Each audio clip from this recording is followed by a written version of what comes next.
Durant tout le mois d'août, au château du Carreveld à Molenbeek se tient le festival du théâtre populaire en plein air bruxellois.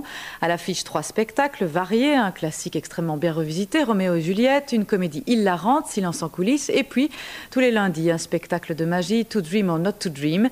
Et c'est de ce spectacle précisément dont nous allons parler avec le maître d'œuvre magicien Jack Cooper et sa collègue Christelle Predinelli. Bonjour à tous les deux. Bonjour. Alors hier soir, vous avez conquis un public, ils étaient debout pour vous applaudir. Il faut dire que vous nous avez bluffé avec vos tours de magie. Vous avez à peine 23 ans, vous êtes tombé dedans quand vous étiez tout petit. Pas tout petit, mais quand même assez jeune, vers mes 15-16 ans. Les premières expériences magiques datent de cette époque-là, oui. Alors ça veut dire quoi? Beaucoup de travail au quotidien? Beaucoup de travail, pas vraiment de cours, ni de stage, ni d'école. Beaucoup de travail individuel avec les livres, avec des amis, travailler, trouver des idées, puis essayer de les améliorer, les rendre actuelles, tout ça. Donc beaucoup de travail, oui. Alors on va tout de suite voir un extrait de ce que vous réalisez, tout de suite en images. Moi qui voulais croire au songe d'un soir.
Voilà, un spectacle magique dans tous les sens du terme.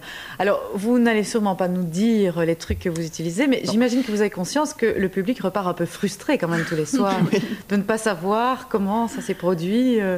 Chacun y va de son pronostic, de son imagination. Chacun a toujours une explication à donner sur un tour, c'est vraiment la bonne, mais ça fait partie du plaisir du spectacle, à mon avis, que le spectateur, de par cet inconnu, part dans un univers qu'il ne comprend pas et ça lui permet de rêver et d'imaginer des tonnes de choses. Vous êtes vraiment fascinant aussi quand vous manipulez les cartes. Eh bien, écoutez, voulez-vous peut-être mélanger le jeu quelques instants? On va faire une petite expérience en direct.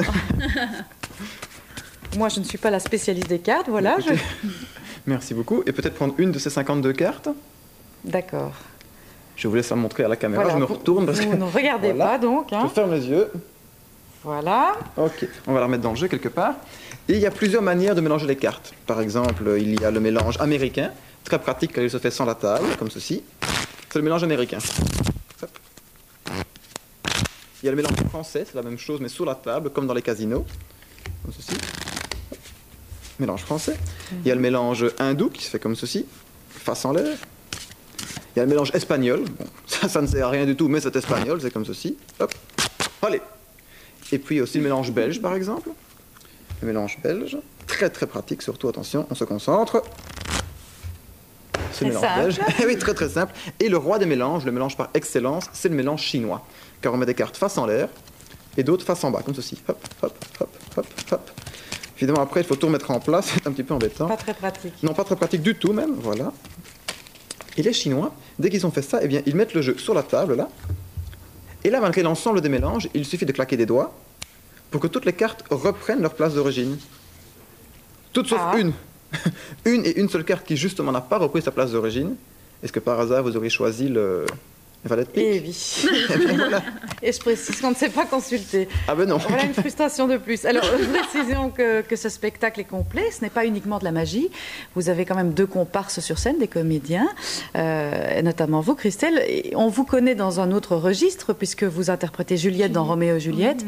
C'est très différent quand même, ceci. Pourquoi vous avez accepté de participer à ce spectacle de magie? Eh bien, en fait, c'était pour avoir tous les trucs. Pour pouvoir découvrir enfin. Ah, vous les connaissez alors? Ah oui. Mais vous ne le direz pas. Ah non, j'ai signé un contrat de silence et je resterai muette. Donc il y a des intermèdes humoristiques. Ce n'est pas uniquement un spectacle de magie. Non, il y a vraiment des tours qui sont muets, des tours parlés, des tours musicaux, des tours à texte.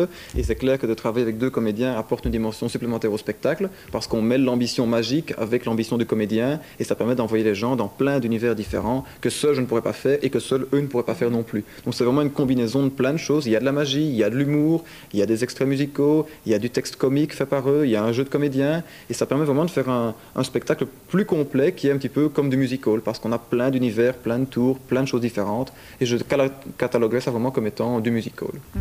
Alors, dans votre spectacle, vous faites référence à plusieurs grands magiciens, notamment Arturo Brachetti. Vous aimeriez avoir le même parcours que lui?